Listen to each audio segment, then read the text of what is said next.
forward into becoming an activist, being involved, participating, ultimately led me to public service, led me to public office, and has led me to here. This is the meat of life, and I enjoy this so much. So I'm very humbled and I'm very glad to see everybody here and give me an opportunity to talk about something that is so important to me. And I hope that you find that it's something that is important to you and doesn't stand in conflict with other values that you hold. So I did prepared remarks, but I didn't memorize my prepared remarks, but I wrote them. So I'm going to refer a little bit to them, but I'm not going to speak the line. That tends to get a little boring, and I don't want to put you to sleep. We have an audience here who are libertarians. You all get it. We also have folks who are watching this video, some live, and some will be watching it later as it is being recorded. So our audience is broader than just libertarians. Folks who have yet to recognize they are libertarians. So I want to talk on some of these topics that you might find in this sort of domestic crowd. Well, of course we know that that's not true. Of course we know this. Of course we know that. But I'm hoping to speak to a broader audience. The big thing I want to say with that is libertarian does not mean anarchist. We're not all anarchists. There are some.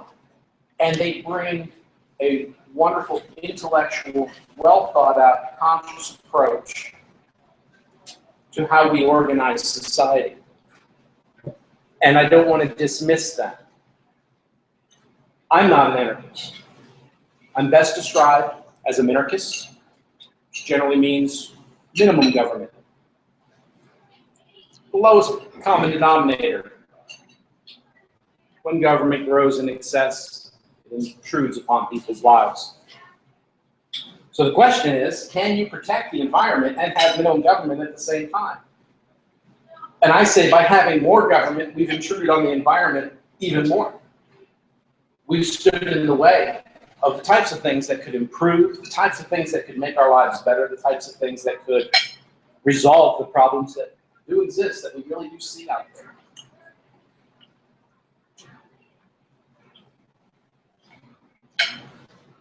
When we go through any major disaster, or we look at any major obstacle that stands in our way as far as environment goes, what I have found in my 25 plus years of activism has been it's the government that stands in the way of the good idea.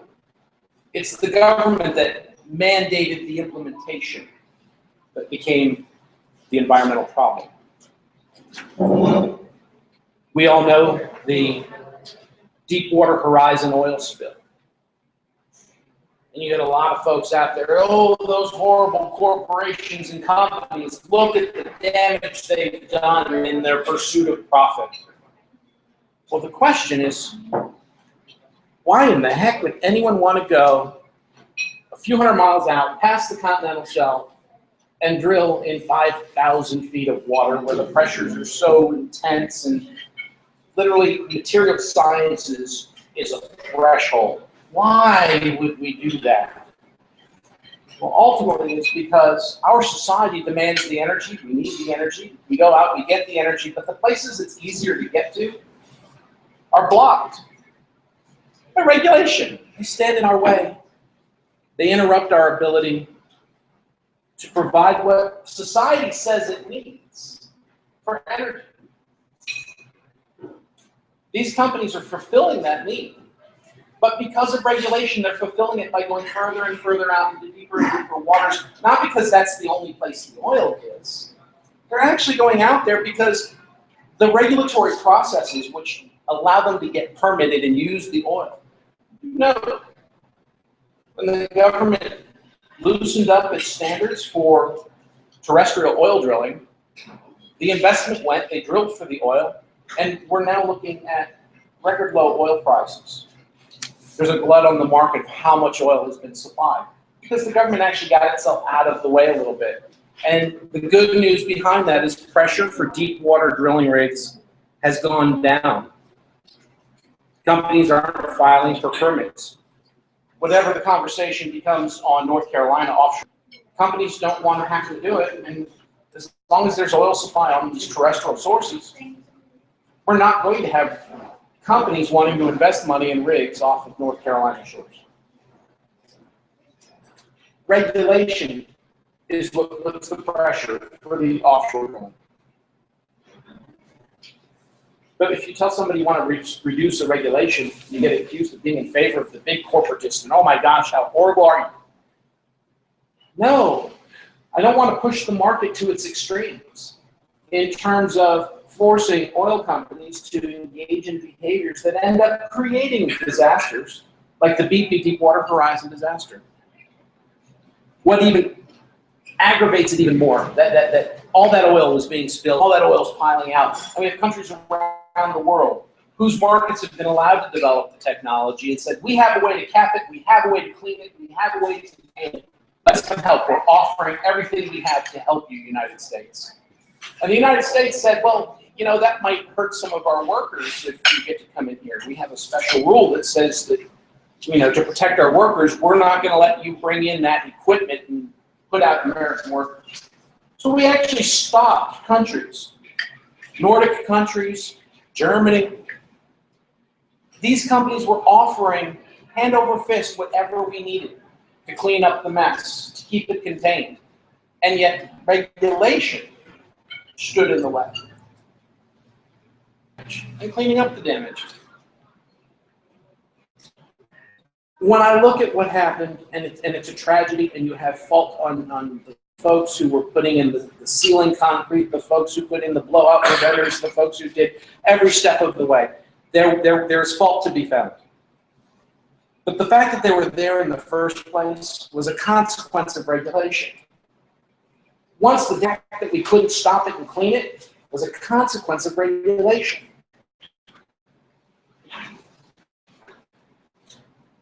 I want a regulation and say, this hurts people. This hurts people's property. This hurts the environment. This doesn't work. Coal ash. North Carolina, right here. Again, the demand for energy that was traditionally met with coal, due to restrictions on being able to extract other forms of energy, coal maintained a life beyond what was practical according to technology. And until we actually loosened up land use policies to make natural gas more available, coal was chugging along doing just fine. I don't want to put coal out of business. I don't mind if technology doesn't though. But I'm not in the business to tell them that their model is wrong. I'm not in the business of telling them how to do their business. But a consequence of their business is this coal ash. They've had ideas over the years of things to do with it, but the state and the federal government have told them what they have to do with this coal ash. They've told them they have to put it in these pits, and some of the uses that they wanted, they didn't get to do. And here in North Carolina, and no different in many other parts of the country, DENR, Department of Environmental and Natural Resource, and the power company, side by side, buddies going to work at the same office. You ever remember that was the cartoon with the dog, Fred, Bob, you know, and then they're in the whole cartoon, they're fighting each other, and then the whistle blows and they take their break and sit down side by side. They were buddies and friends. So it's no different. The regulators and the companies are buddies side by side. They're moving between the government job and the company job back and forth. Oh, well, this guy used to work with that company. Well, that guy now works at this regulation agency. And the guy who was working in that regulation agency got the cushy job at the power company. Every one of these coal ash plants in North Carolina was not only permitted by the state, but the state actually went through and reviewed the process, reviewed the location, did a complete environmental impact study, and approved it. So when the power company has a leak, they then turn around and say, well, hey, it's leaking. And the state signed off on it and say, well, that's allowable. Hey, these things are going to fall apart. We want to move them. Now you guys are good. buddies, we're fine. Don't worry about it. And then it blows up, and now the state's going, I don't know what they did. The state was there the whole time. There's actually going to be criminal charges, most likely. The investigations against the state for the coal ash spill in Dan River. It's amazing, because they knew it was going to happen. The state knew it was going to happen. Who knew it was going to happen? The government knew it was going to happen. People who think that they have the authority. And then what makes it worse is you actually have people with their own private property and their own private wells drinking their own water that's contaminated. And they have no recourse because the power company did exactly what they were told to do by the state. And so the state will determine what the damages are, and the state will manage all of that for them. Again, regulation and the state and their intertwinedness and the types of disasters we see. It doesn't stop. The list goes on and on and on. There was Space Shuttle Columbia. Greatest endeavors of mankind. Our species has been to leave Earth. That's cool stuff. I'm like a big science guy. I like science fiction guy. I kind of see us as the precursor to the Star Trek universe, and I kind of like that stuff. I love the space program. I am tickled pink with SpaceX.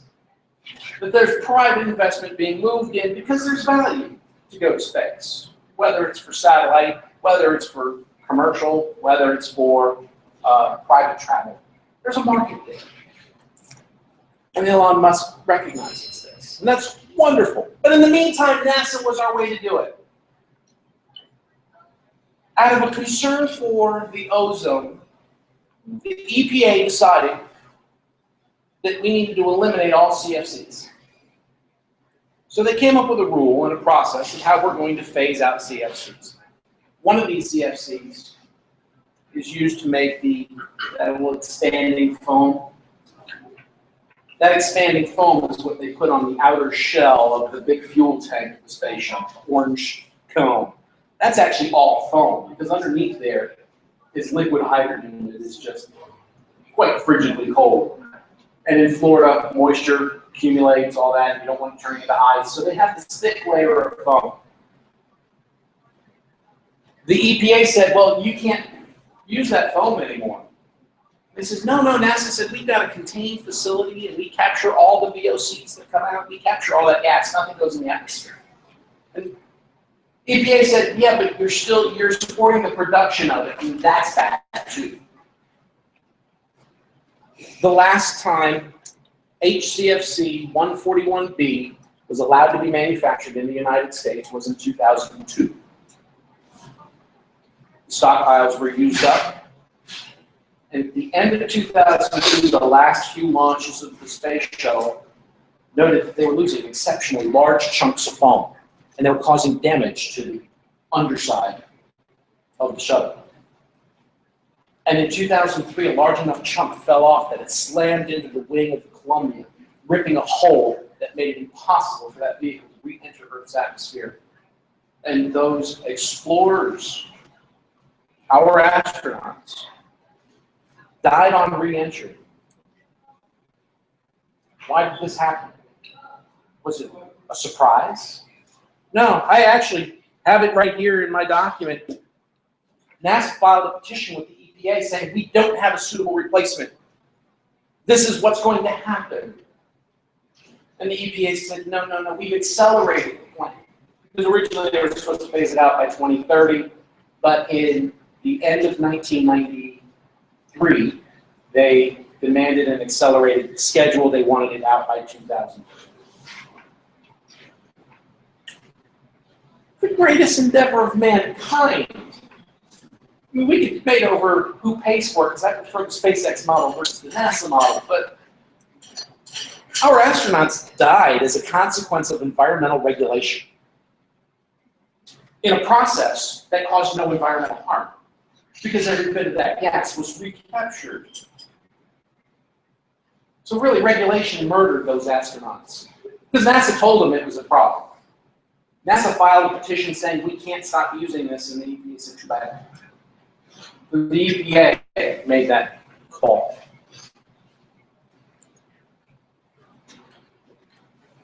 On the doom and gloom side, let me not perpetuate beyond this. Endangered species. There's a global treaty on endangered species and how we manage them. Everyone knows the plight of elephant, problems with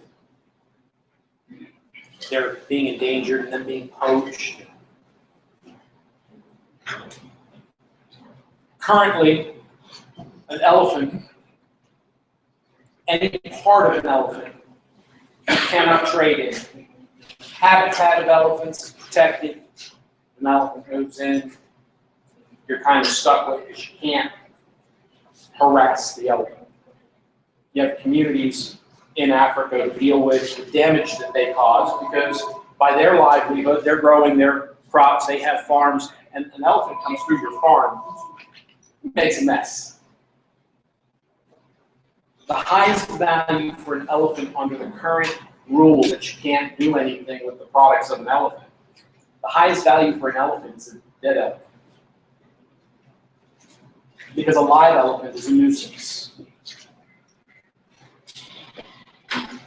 If we allowed for the trade, if we allowed for the marketing of products, including ivory,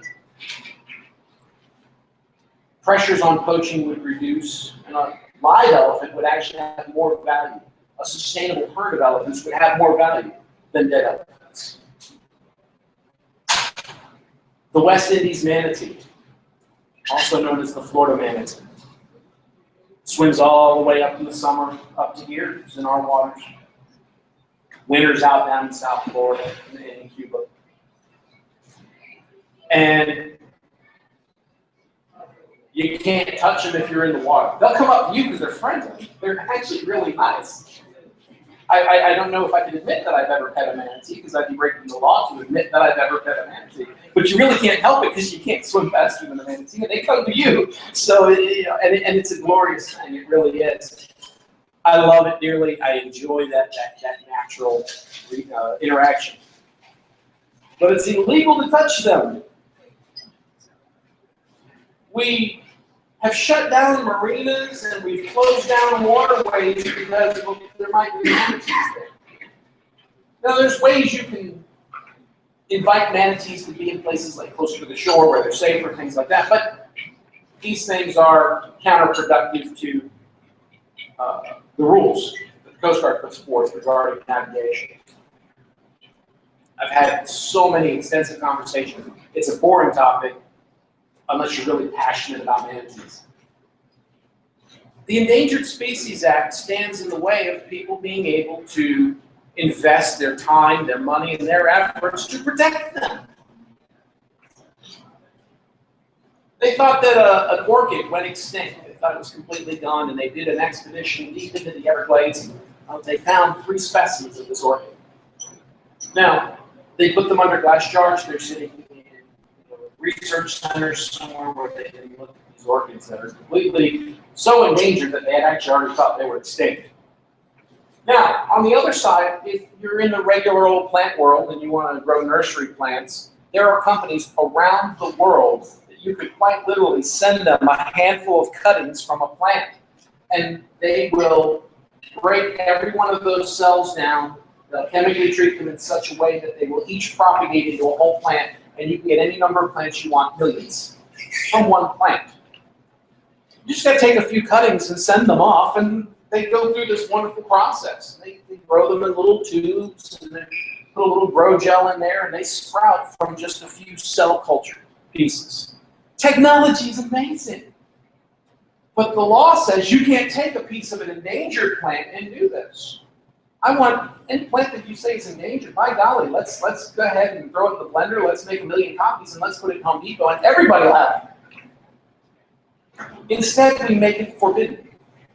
We make it something you cannot touch. They do the same with mangroves in some places where you can't touch your mangroves, and then the mangroves take over and nobody can enjoy, so mysteriously mangroves tend to get poisoned in the South Florida area, and all of a sudden the mangroves are just dead, and then they get permission to remove them. Because the rules that are in place are counterproductive to investment. They're counterproductive to being involved. They're counterproductive to being proactive. Regulation, again, standing in the way of good people doing good things with good outcomes. So what do we do about it? Oh, let's get rid of all the environmental laws and by golly, it's a free-for-all. No, no, no.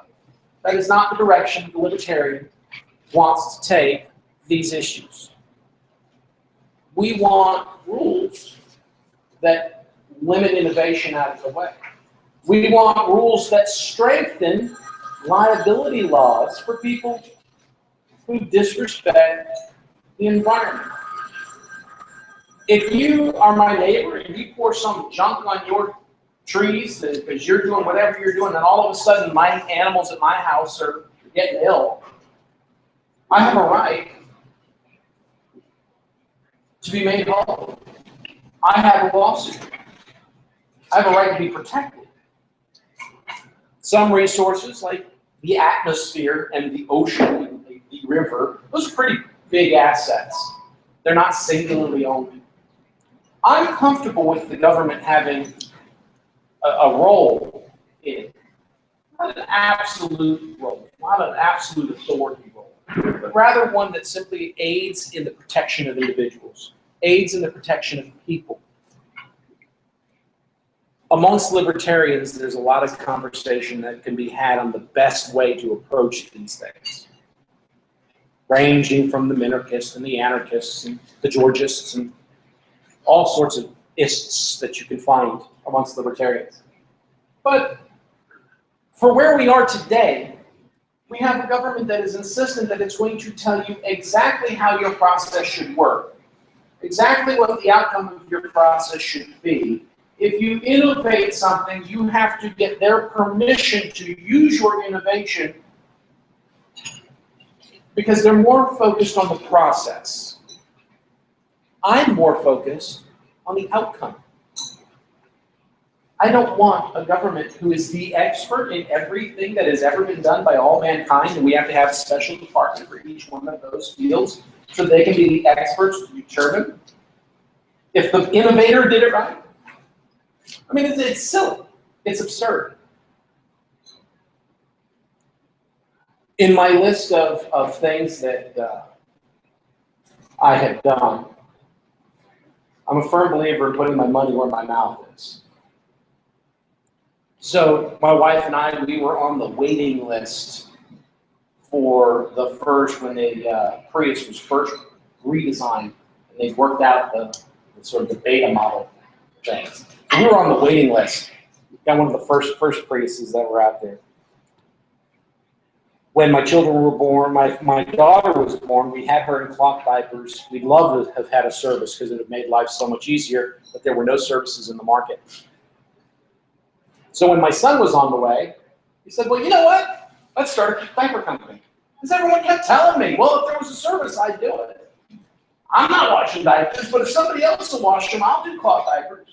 So I started a company, Brian Lewis's Diaper Duty. Love the entendres. Gotta love them. We had so much fun. But the barrier to our growth, we were reducing landfill. Big problem. Look at all this landfill we're going to produce. Well, okay, we're reducing that. Okay, yeah, but you're going to consume water. And so they actually had restrictive rules saying, well, we're not going to let you use water. And I turned around, I'm like, I'm going to use the amount of water that one house uses. I use an efficient process. Here it is. And they said, yeah, but you're still using water. And so they don't want to give us a water use permit. So we actually had to find a location that had water included because we couldn't have a water tap turned on in our name because then we need a water use permit even though we were using less water than a hair salon. Made no sense.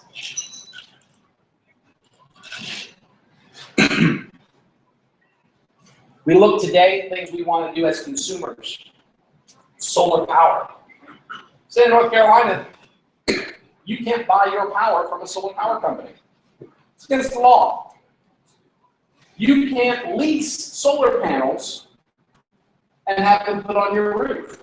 Because that's against the law. You have to buy them outright and own them. Then you can use the electrons yourself. If you have extra electricity from your solar panels, you're not even allowed to share it with your neighbor. It's against the law to share it with your neighbor. You have to sell it to the power company at a discount. And then they'll sell it back to your neighbor at full price. It's silly. Regulations standing in the way. I want our processes to be focused on the problem. I want what we do as a collective, as a society, to focus on where are people being hurt. How do we protect those people? How do we stop the harm? How do we make sure that, hey man, there's a leak in your coal ash pond, and not be able to paper it over with some permit? That means there's mercury and arsenic in the lake where I just sent my kids to go fishing. Whoa, wait a minute. Somebody's been harmed. Instead, the state papers it over. I want the outcome to be what matters. I want people to be protected. I want the environment to be clean and healthy. I want people who are smart enough to know or to figure out better ways to do things. I want them unencumbered to give us ideas to bring those to market and not have regulation and licensing and permitting stand in the way. Yep, if it leaves your property and you're not in control of it, it better be cleaned. I'm going to hold you liable for that. I'm okay with that. You let something out of your smokestack, you're no longer in control of it. You don't own it anymore. You just gave it away. We can regulate that. I'm okay with that. I'm okay with saying you can't put stuff in the air that's going to hurt people. I'm okay with saying, well, you used cooling water in your process and you dumped it back in the river, and it was clean when it went in your stuff, but what's coming out isn't clean water. I don't care what you do in your factory. That's your business. It really is. It's totally your business. But when you dump that water back out, it will be just as clean as it went in. And if it's not, well, you're liable. I think it's very important that we focus on why do we stand up as libertarians? Why are we here? What are we standing for? Yes, we have a government today who's exceptionally intrusive in our lives. When every little thing that we do has a list of regulations. When it's considered that the average American citizen on a daily basis commits 3 felonies because there's so many laws that you have no idea, you don't even know what those felonies were that you're committing. There's a problem. And in the midst of all of that, there are still people being hurt by these things. And yet those who cause them harm have received indemnity from the government. We've told them, yeah, well, you guys are okay, we got you back. By having government that's oversized and overbearing and overpowering, they provide protection to the polluter. They provide protection to those who aren't concerned about the damages they cause, the mess they make, the lives they impact. Because they followed the process that they were told. Their regulator said, look, the regulator approved my process, so you can't come after me. I was approved. I would rather see those battles done with a jury of peers, where people can say, yes, you hurt my neighbor. You've harmed my neighbor, now make him whole as best as you can. I'm okay with that level of liability. I'm not okay with the government saying it's okay to make a mess. I'm not okay with the government saying, well, as long as you don't make a mess over here, it's okay. And then by pressure, causing them to go other places and cause damage somewhere else. We're talking about environmental regulations that restrict business development in the United States. So these companies move somewhere else and do that damage somewhere else, and then we sit back and pretend, see, look, we did a good thing. No, there's just as much damage. You're worried about a political line. Okay, he did damage on the other side of the line. It's still people. It's still people being hurt. If we just simply hold people liable to, did you hurt somebody? All right, then we're going to fix that. and I'm going to hold you to it. As an minarchist, if government's the tool that we use to make sure that people who do those larger processes, those larger things, if we hold those people to it, I'm okay with that kind of thing. What I'm not okay with is when a government who comes in and says, well, we told them it was okay. That should be a problem. That's the kind of stuff we should be showing up with pitchforks at Jones Street, you know, and saying, look, we're going to change this. So I'm here with my proverbial pitchfork. Because if I say it's an actual pitchfork, I think there's a regulation on violence. That's 2 felonies. Okay, I'm down to 2 just in this meeting. You know,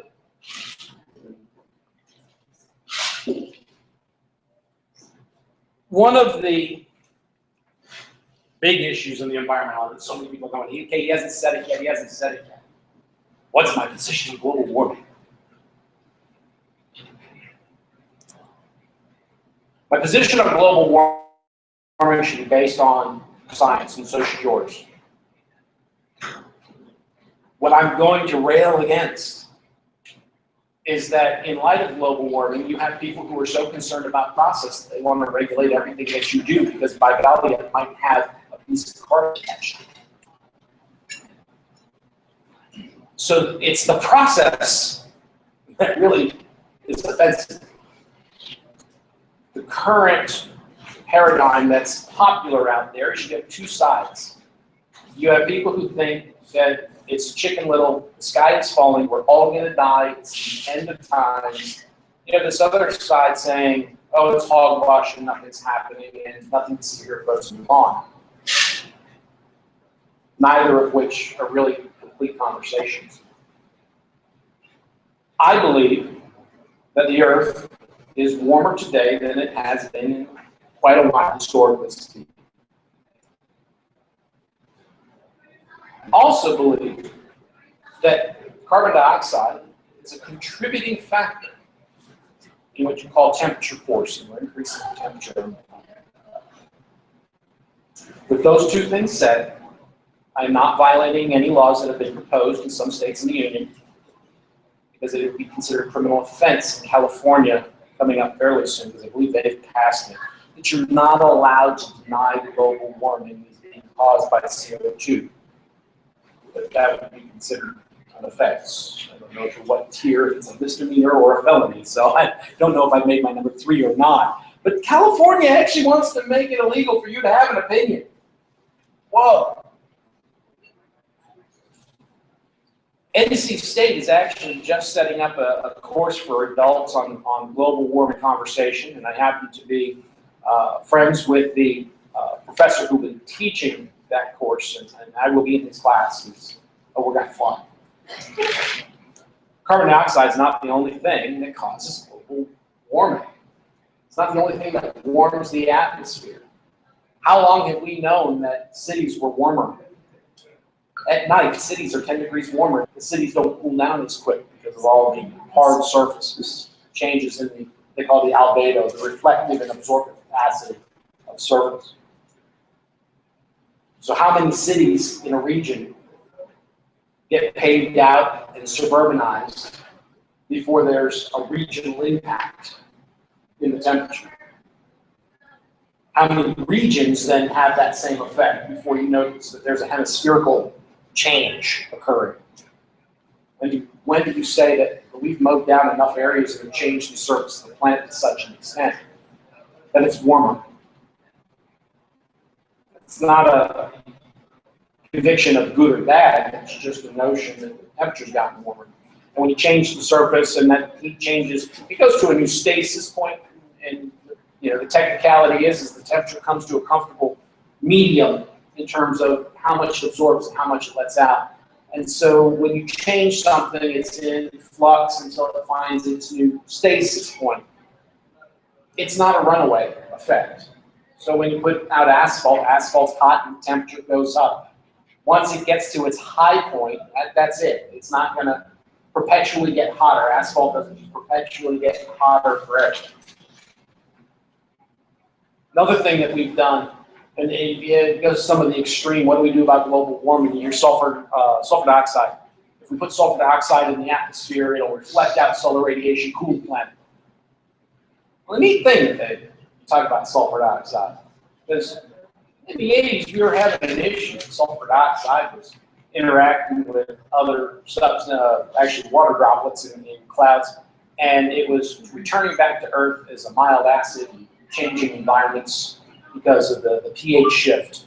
It wasn't burning acid raining, like melting holes in your skin or anything. It was a shift of a few tenths on the pH scale. In extreme cases, on downfalls from big factories in the Rust Belt area, you might have had a point or two in the pH scale, which is actually pretty extreme. So as a consequence of a real problem, regulators came in and said, let's get rid of all the sulfur dioxide. We've done such a good job, we're close to 90% of sulfur dioxide emission reduction. The technology that we developed in the United States is exported around the world, so sulfur dioxide emissions around the world are down.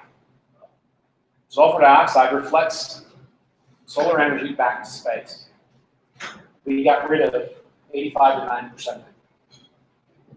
The consequence of getting rid of something that cools you is you're warm. So, and I have no problem with accepting the scientific evidence that I see. It tells me that man is responsible for the changes. The question is, are we so responsible? And is it such a negative thing that we should regulate every light bulb in your house? Because you know that the new light bulbs actually talk to your meter. They could actually tell what you're using in your house based on the new meter technology that they use, so that they can combat global warming. So how much liberty and privacy have we surrendered in the name of science that isn't complete? I'm not going to call it inaccurate science. I just don't think it's complete. I don't think that, going from 300 parts per million, 300 parts per million, we've increased to 400 parts per million.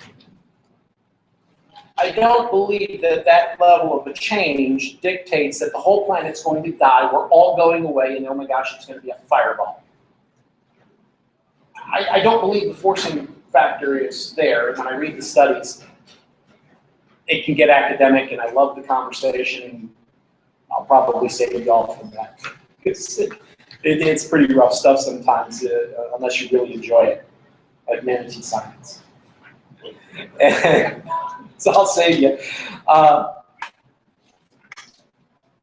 Ozone. Ozone's another one. Ozone is actually a global warming gas. It traps heat. We want ozone. We got rid of a whole lot of it because of the CFCs that we were talking about before with the space shuttle. Since we've stopped producing the volume of ozone, or the volume of ozone-depleting chemicals, the amount of ozone in the atmosphere has increased. The rate at which it is repaired has been phenomenal. It's a wonderful success story of the ozone. We fixed the ozone hole. Great. That's good news. But the consequence of having more greenhouse gas in your upper atmosphere is your upper atmosphere is warmer. You intentionally want that there. We don't not want ozone in the atmosphere. So, but the consequence of doing these, so these are intentional things humans have done, and the consequences of them are all warming. We've changed the surface of the Earth. We've changed what gases we put into the atmosphere. We've changed what gases we take out of the atmosphere. At the same time, the sun going through its cycles, I'm going to tell you the first time I questioned it. I was somewhat the rabid environmentalist. I've sat with folks who are part of ELF and thanked them and congratulated them for their work.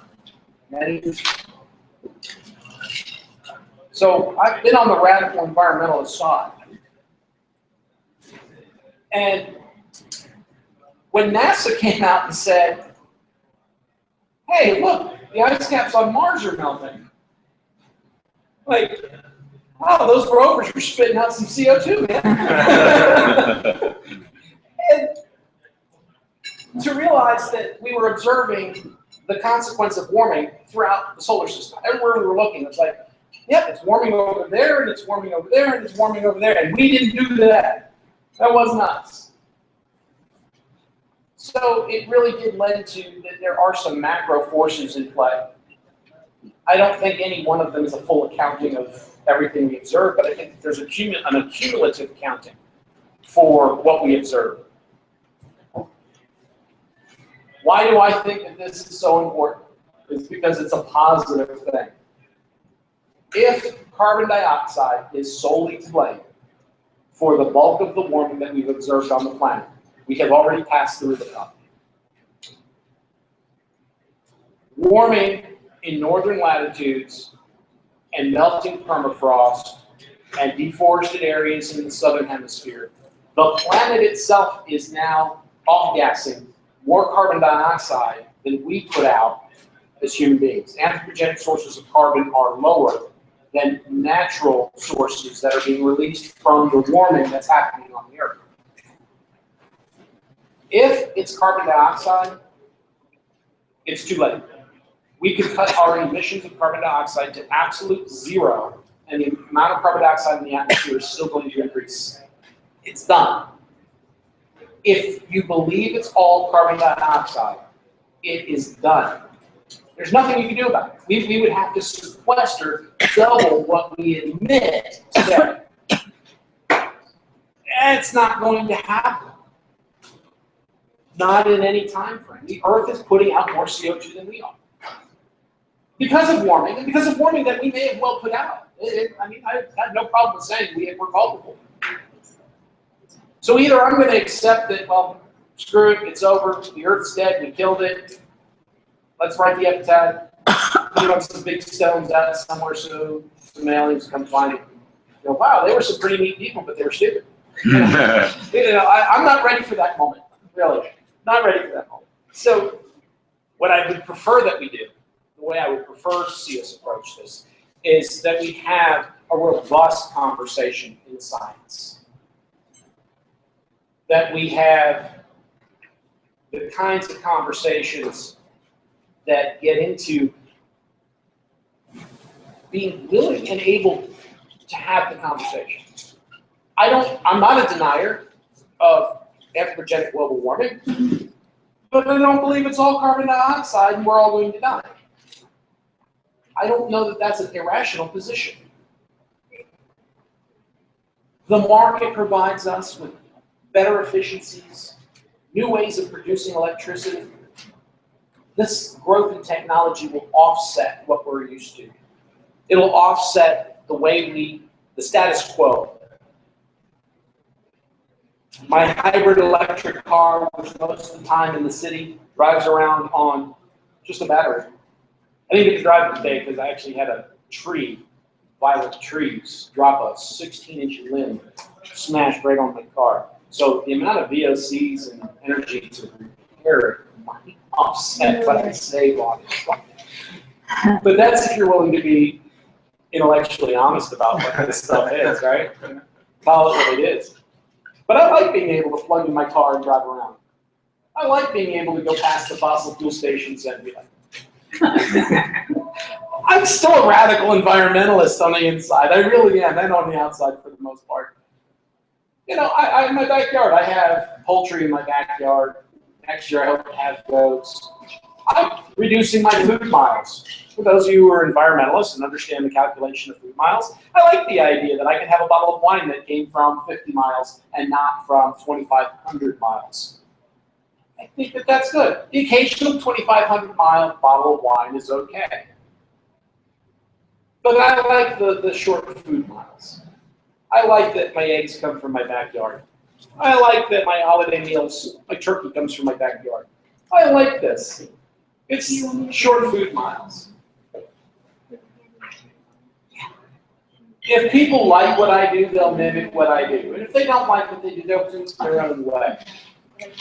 I hope to convince people. I hope to show people, look how fun this is. Look at how rich of a life I feel I get to live because I go and I get to take care of my chickens and my turkeys and my quails and my ducks, and now I've got guinea hens in the And from an environmental perspective, I have to say, Mr. Bobby Emery, thank you so much. We reduce, reuse, and recycle. So Bobby brings me my egg cartons that we're able to put our eggs in from the chickens, and in exchange, and you're due some eggs, sir.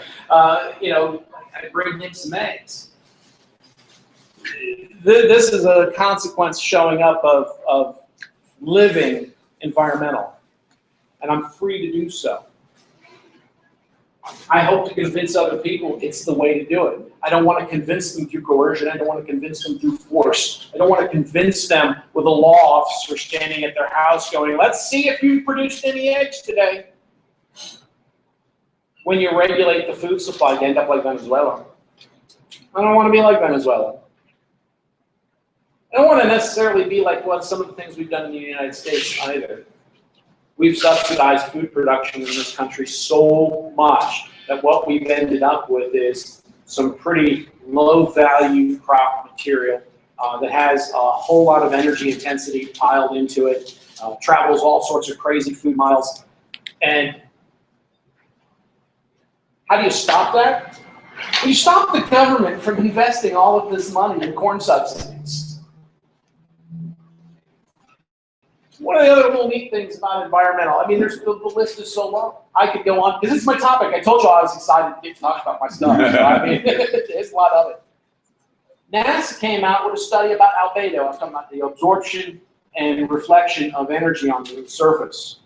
A farming practice that was used widely in the Midwest, and still is the first couple of snows they till into the soil. They'll actually go out there and they'll run a tiller and put that moisture into the soil, so instead of it melting and running off, it stays in the soil and keeps the soil full, which is great for growing plants, but not so great for reflecting solar energy back into space. And we have wide swaths. We're not talking about asphalt in the city alone here. We're talking about wide swaths of agricultural land whose albedo changes cause them to absorb heat energy instead of reflecting the heat energy, thus warming the region. We're talking about global warming. Yeah, it's warming because we changed our practices. We did things that caused these things. One of the other neat things, you go right now, you go to the EPA site. You want to talk about real separation of logic. If you go to the EPA site, one of the things they're trying to get regulations on is black carbon. Because, see, NASA did a study. And did you know that if you take a particle that's black and you put it in the sunlight, it absorbs energy? It's amazing science they do with NASA sometimes. Really amazing science. But if you read the study, actually go through and do the really boring, fun, exciting stuff for me. But if you do the mundane and you read the study, down the line on the study, they talk about that black carbon doesn't get emitted by itself. That there are what you call co-emitted species. That's the scientific term for the other junk that goes out with the carbon. Well, the co-emitted species have a net reflectance value that's greater than the absorption value of the black carbon. So soot actually has a cooling effect. In 1994, there was a rule that was claimed that it was going to help the health of Americans by reducing particulate sizes of soot. And it caused factories to put in all these different scrubbers to take the large chunks of soot out of their emissions. Again, sounds great and helpful. Just as a note, when you took all those large chunks of soot out of the atmosphere, the consequence was there was more energy reaching the surface of the Earth, and thus the surface of the Earth is a little bit warmer. EPA on its site says they have a goal to get rid of black carbon by regulating soot. Even though the study that they're citing says that the co-emitted species stay in the soot atmosphere. But their approach to taking on global warming is to remove the soot because it has black carbon, because that black stuff in the sun is going to absorb more heat. I don't necessarily grasp that separation in logic. It's confusing to me because the study says it. And you read the study and it's like it's in the abstract. It's not even buried on page 52. It's in the abstract that tells you that the co-emitted species have a reflective value, and when put together, soot has a reflective value. This is some academic stuff at times. I love looking through it. I love understanding what they're looking at and seeing. To be in a position where I can review legislation to ensure that it adheres to scientific norms and makes sense, is rational, and unencumbers people instead of encumbers people. I hope to dear that my district could send me to Jones Street to do this kind of thing. Let me geek out up there, you know. Thank you so much for giving me some of your time to geek out with you, just so I can hopefully impart a little bit of passion about caring about the environment. I really do care about the environment. I really want a better and cleaner world for all of us. I really want that. And I don't think it has to be done at the expense of your liberty. I don't think it has to be done at the expense of your health.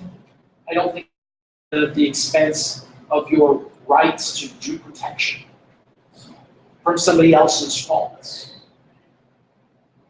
We can protect the environment because we can care. We can get regulation out of the way and get better products to market that make our lives better, make our lives more comfortable, and do so with less impact.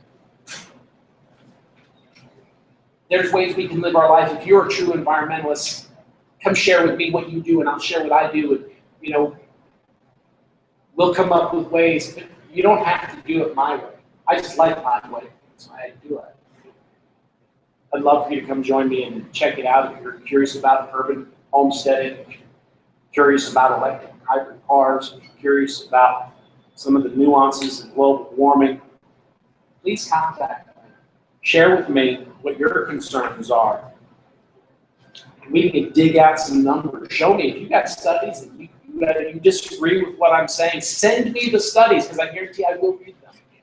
I love this stuff. I really do, because it's intertwined, how we care for people. We don't care for people by telling them what to do. We care for people by letting them be their best. There is no conflict with a libertarian society and a clean environment. So thank you guys, everybody, for being here. Thank you for those online who watched. Does anyone have any questions for Brian? I have a few minutes we could afford to spend on questions if anyone has a question.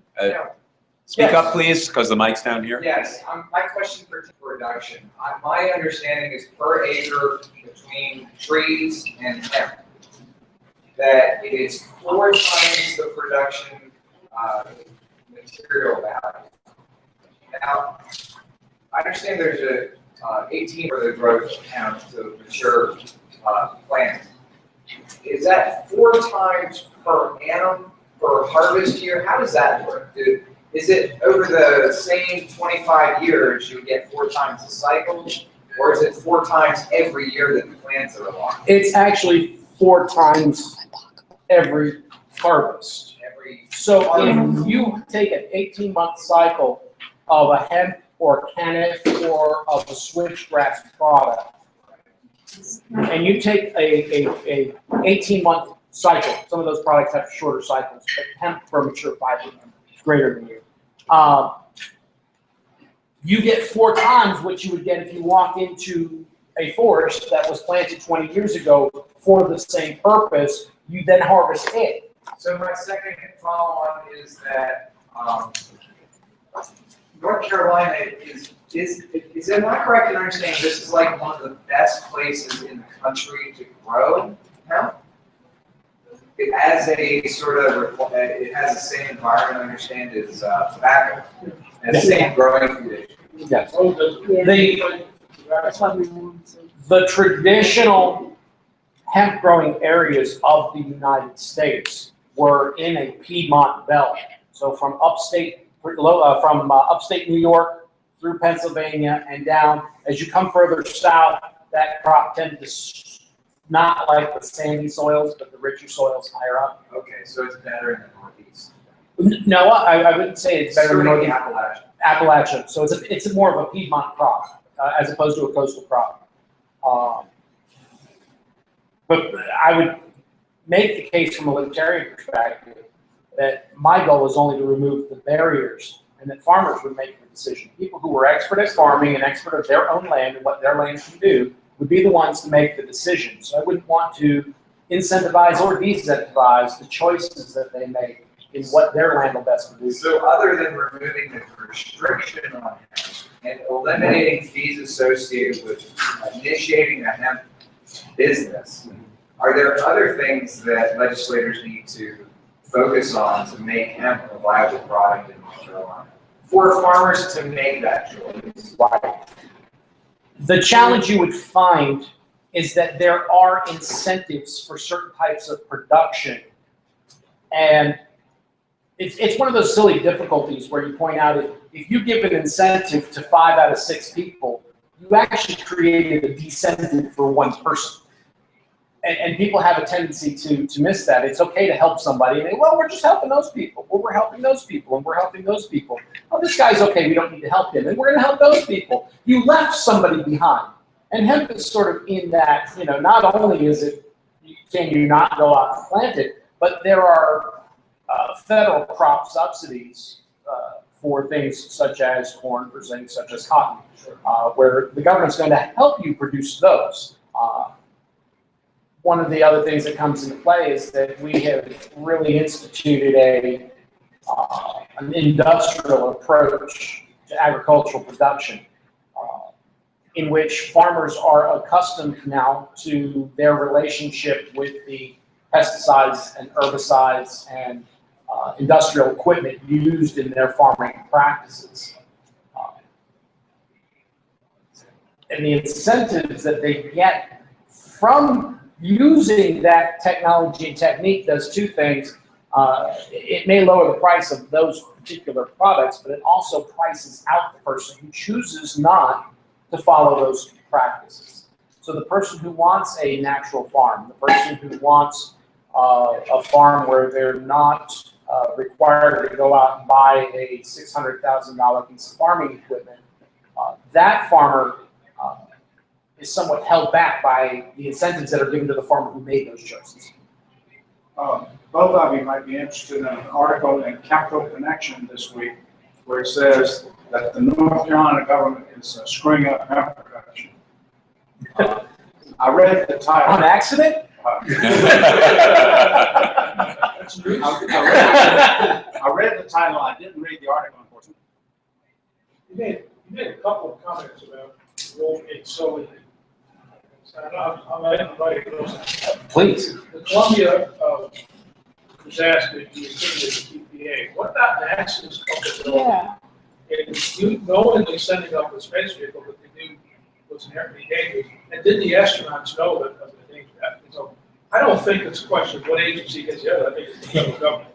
And you make the same thing about soot. EPA has a study that says that most of the particles in soot are good for the atmosphere, yet they're insisting on removing it. Isn't there a sense of not only incompetence, but they don't give a damn about the science. They want to be able to control your life. I mean, that's the problem that we libertarians need to address. There's a lot of political science that goes on. Right. That science may not back up what they're saying, but the politics do. So they press on, and it's not about protecting the environment. It's about controlling people. And I think we need to address that issue without being, Right. I know I was. If I could, the first thing I would say is, I won't say that something that cools or something that warms is by definition good, bad.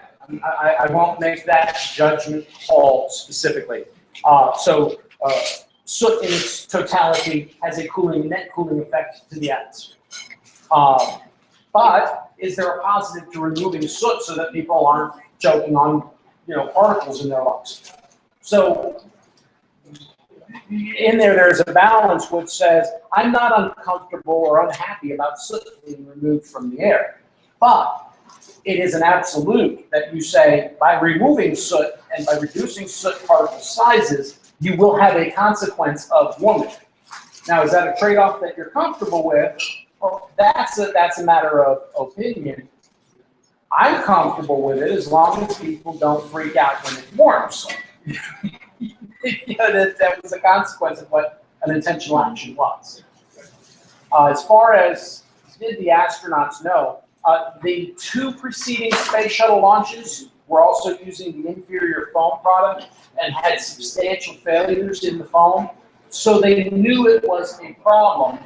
A couple of the experimental foam types that they were playing with had struck the underbody, and they created that whole inspection camera boom so that they could inspect the bottom of the shuttle. Columbia the chunk hit the orbiter in just such a critical spot that it made the vehicle incapable of re-entering. I'm gonna say the astronauts. They were going into, they were sitting on top of. There's risk going into a big space. firefighter being shot up in space. And when they say like the fire, they were just kidding. right. And actually, those solid rocket boosters are actually a thermite fuel. And so if you actually ever look if you ever saw any of the camera views where they show you the engine and they say main ignition, and you see the sparks, those are actually magnesium flares being shot to light off the thermite solid fuel. When they say it's a solid fuel rocket. And once it's going, that's it. It's going. There is no off switch. By the way, how can you be a radical environmentalist driving an electric car by plugging it into to get electricity, which is generated by a nuclear power plant? I have a nuclear powered car. and then also coal and oil. No. Sharon Harris is close enough that my electrons came from. Joule by joule. What's that nuclear waste? Well, again, there's a number of issues that one can discuss on the environment. Nuclear power plants, because of regulation in the United States and because of the cumbersome process of underwriting a nuclear power plant in the United States, we have the oldest, most decrepit nuclear power system in the world. Oh, no, it did. And the issue is theirs wasn't old and decrepit, it was just poorly designed because, performance was more important than safety under socialist rule. When the government says you have to meet certain targets, they meet certain targets, And the more enforcement power you give to a government, then the more likely something gets shortcut, and that was the Soviet problem. But we could have safer, cleaner nuclear power, and not just uranium-based power, but thorium-based power. Whether you think that's a skeptic's idea or a conspiratorial idea or not, let somebody try it. Why would we stop them? Why would we get in the way of a nuclear power plant that defaults to the off position if something goes wrong, and the fuel supply is safe and inert?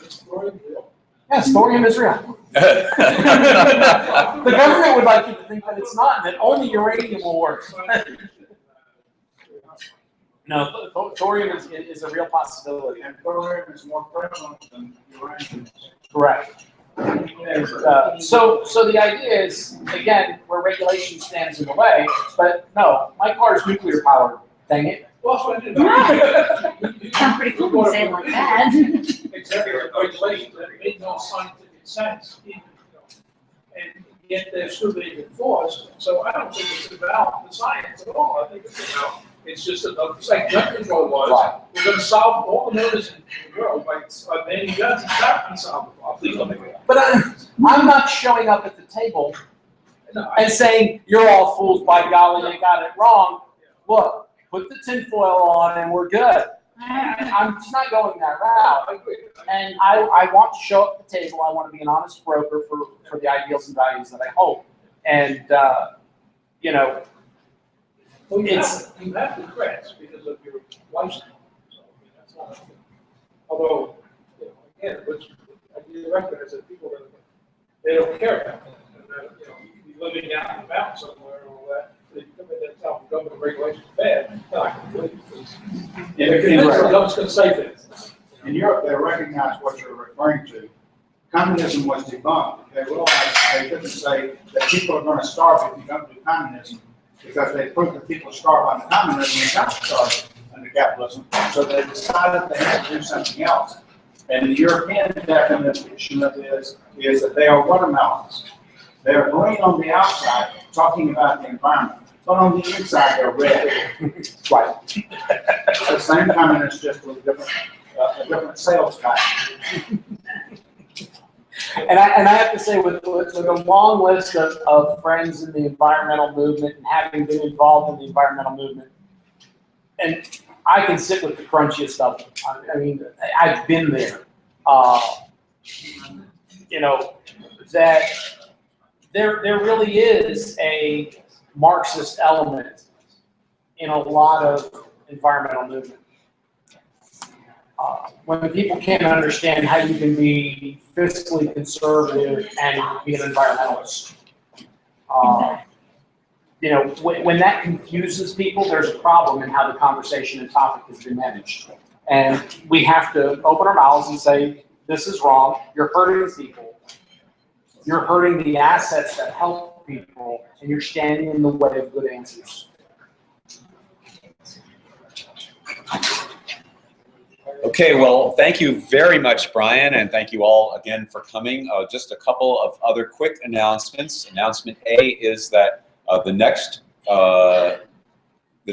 item in our list of issues, I believe, and I'm doing this from memory, but I think it's going to be on Electoral Reform on the 18th of August. Does that sound right? Anyway, it's on all those places I mentioned. So You won't have space Yeah. shuttles on yours. That's true. Very true. Also, we normally meet Thursdays tonight here at the Gourmet Factory, but as some of you probably have heard, the Gourmet Factory has given up its liquor license. And as a consequence, we are looking for an alternate spot, and we have selected one candidate, and I'm going to let Ken, who is in charge of the committee, the search committee, explain what it is and where it is, because we're going to try it out next Thursday. Take it away. Yeah, so, yeah, so, you know, we're kind of looking for some new spots, maybe, you know, mix it up a little bit, find something a little different. So I think one of the first places that the WakeLP has chosen to go to next week will be Cloud's Brewery. It is in downtown Raleigh. It's, if you're familiar with the Glenwood South area, and where 42nd Street Oyster Bar is, it's catty corner to that. It used to be Rerah a long time ago.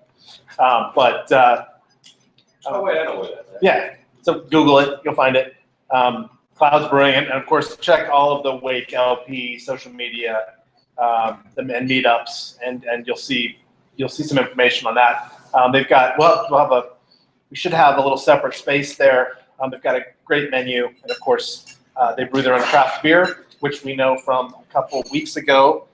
Craft beer is another libertarian issue here in North Carolina. So they brew their own craft beer and full service bar as well. Carpool if you can, parking's a bit rough. You never know. There's street parking. They also have a small parking lot, and then directly across the street is a parking garage, like a 3-story parking garage. So you do have to be a little more creative than just kind of pulling up behind the restaurant. Actually, everybody should bring a car, because that's one of the things we want to test. So anyway, No, wait a minute, hold on. I think it'll be a carpooling. I think it'll be a great experience. We don't see Raleigh needing the money. I think it's actually a private garage. My bicycle is- So Brian, you're driving, right? Yeah, Brian will be doing a trolley pickup of everyone. That's right. So please join us next week at Cloud's Brewing. All right. My anti-EPA vehicle, my big diesel truck. There you go. probably won't fit in compact. I saved my vegetable oil for you, and you won't put it in there, chicken. Let me wait till I have an extra vehicle in case. I remember 42nd Street Oyster Bar is being several streets away from Glenwood.